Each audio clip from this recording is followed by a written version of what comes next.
তালবিসুল হক বিল বাতিলি ওয়া তাকমুতুল হক ওয়া আনতুম তাআলামুন। আসসালামু আলাইকুম দর্শক, এখন যদি জনাব নুরুল হক নূর ভাইকে জিজ্ঞাসা করা হয় পৃথিবীর সর্বশ্রেষ্ঠ গ্রন্থ কোনটি, তখন তিনি বলবেন যে পবিত্র কোরআন শরীফ। সেই পবিত্র কোরআন শরীফের তেলাওয়াত এতটা খারাপ যে যেটা বলার ভাষা রাখে না। এতটা অশুদ্ধ কিভাবে হয় একজন শিক্ষিত মানুষের কোরআন তেলাওয়াত, তাও আবার জাতীয় সংসদে দাঁড়িয়ে মাত্র একটা আয়াত তেলাওয়াত করবে, তাও এত অপ্রস্তুতি। কত সময় পেয়েছেন তিনি, তারপরেও তিনি একটা আয়াত শুদ্ধ করে তেলাওয়াত করতে পারেন না। ওয়ালা তালবিসুল হাক্কা বিল বাতিলি ওয়া তাকতুমুল হাক্কা ওয়া আনতুম তা'লামুন, এই আয়াতটি বলতে গিয়ে তিনার পেশাব পায়খানা হয়ে গিয়েছে। দর্শক, এই যদি হয় আমাদের মন্ত্রীদের অবস্থা, তাহলে দেশে কোরআনের ব্যবস্থা কিভাবে চালু হবে? এজন্য আমি নুরুল হক নূর ভাইকে বলবো যে আপনি অবশ্যই পবিত্র কোরআন শরীফের তেলাওয়াতটি শুদ্ধ করে শিখবেন। তো চলুন দর্শক, আমরা দেখে আসি যে নুরুল হক নূর ভাই সেদিন সংসদে দাঁড়িয়ে কি বলেছে। ওয়ালা তালবিসুল হক বিল বাতিলি ওয়া তাকমুতুল হক ওয়া আনতুম তাআলামুন। আল্লাহর রাস্তে এই 5 বছর এই সরকারকে গঠনমূলক সমালোচনা এবং ইতিবাচক পরামর্শের মাধ্যমে সহযোগিতা করুন। বিএনপির চেয়ারম্যান জনাব তারেক রহমানকে 111-এর বিরাজনীতিকরণ প্রক্রিয়ার অংশ হিসেবে দেশ তাকে বাধ্য করেছিল, কিন্তু সুদূর প্রবাসে নির্বাসিত থেকেও তিনি দেশের সাথে, দেশের নেতা কর্মীদের সাথেই শুধু ছিলেন না, অপর রাজনৈতিক দলের সাথেও সম্পৃক্ত ছিলেন। যেই কারণেই 2022 সালের 30 ডিসেম্বর আনুষ্ঠানিকভাবে 31টি দলকে নিয়ে সরকার ও শাসন ব্যবস্থা পরিবর্তনের এক দফার যুগপৎ আন্দোলন সূচনা করেছিলেন। এবং আজকের আমাদের বন্ধুরা যে সংস্কারের কথা বলছে, সেই সংস্কার আমরা 2022 সালে 31 দফা রাষ্ট্র সংস্কারের সেই রূপরেখা দিয়েই আমরা আন্দোলন করেছিলাম। এমনকি এই 24-এর গণ অভ্যুত্থানের পূর্বেও আমাদের আজকের অনেক সংসদ সদস্য এবং সেই সময়ের আন্দোলনের বন্ধুরা আমাকে দায়িত্ব দিয়েছিলেন, বলেছিলেন আপনি কনফার্ম করেন এই আন্দোলনে বিএনপি আমাদের সাথে আছে, সাপোর্ট করবে, তবেই আমরা এক দফাতে আমরা যেতে পারি। তারই ধারাবাহিকতায় আমি যেদিন গ্রেপ্তার হই 19 জুলাই দিবাগত রাত 20 তারিখে পড়ে গেছে, সেদিন আজকের আমার ডান পাশে বসা মাননীয় তথ্যমন্ত্রী জহিরুদ্দিন স্বপন তার মোবাইল ফোনে আমির খসরু মাহমুদ চৌধুরী, বিএনপির প্রেস উইংয়ের কর্মকর্তা সাইরুল কবিরের মাধ্যমে বিএনপির মহাসচিব, আজকের এলজিআরডি মন্ত্রী, তাদের সাথে কথা বলি। হেফাজতের নেতা থেকে শুরু করে অন্যান্য রাজনৈতিক দলের নেতৃবৃন্দের সাথে যোগাযোগ করেছিলাম।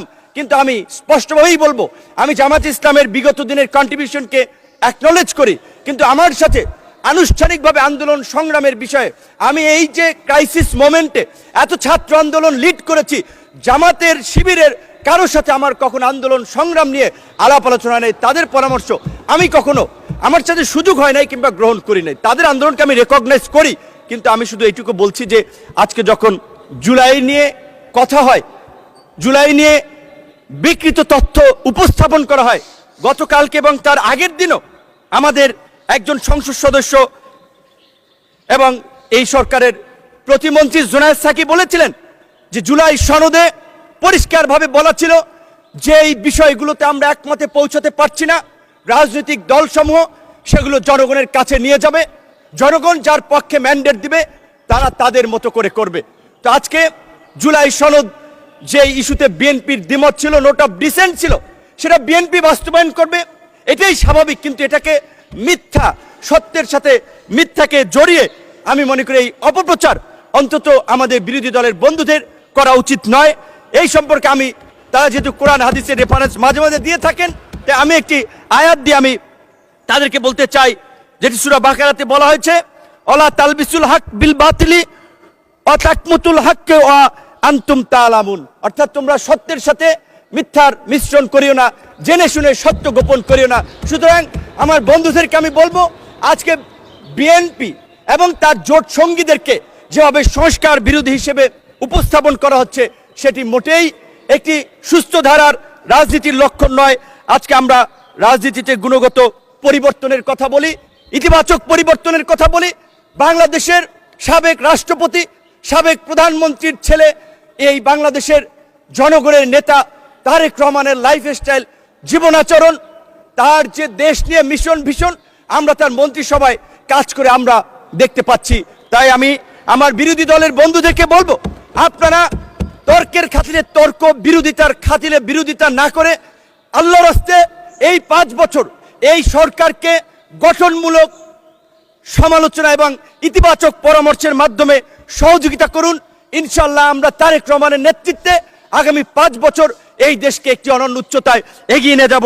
আমি শুধুমাত্র আমার কথাটা শেষ করতে চাই রবার্ট ফ্রস্টের কবিতার 2-3টি লাইন দিয়ে, the woods are lovely, dark and deep, but I have promise to keep, and miles to go before I sleep, and miles to go before.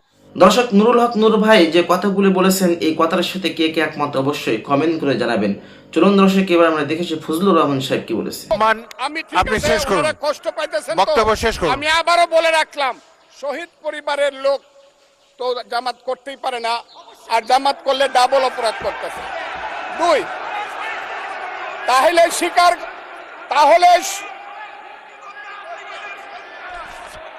তাহলে আমি আপনাদেরকে বলি, মাননীয় সদস্যবৃন্দ, আমি এক সেকেন্ড মাননীয় সদস্য ফজলুর রহমান, বসেন।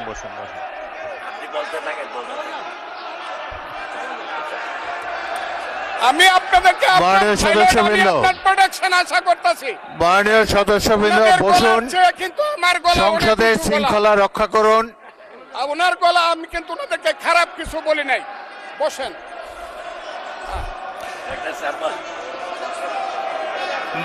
মাননীয় সদস্য ফজলুর রহমান,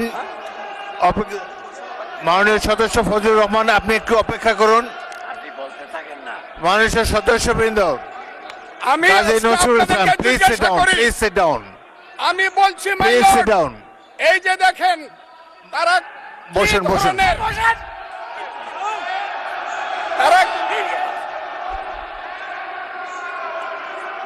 তারা কি ধরনের আচরণ করছে। আচ্ছা, আজকে তাদেরকে মাননীয় সদস্যবৃন্দ, মাননীয় সদস্যবৃন্দ, একটু মনোযোগ দিয়ে আমার কথাটি শোনার চেষ্টা করুন।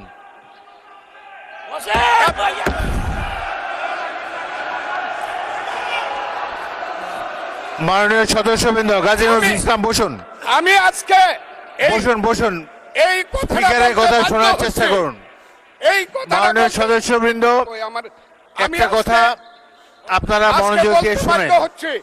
সংসদে প্রত্যেক সদস্যের, ফজলুর রহমান একটু ওয়েট করেন। মাননীয় সদস্য ফজলুর রহমান ওয়েট করেন।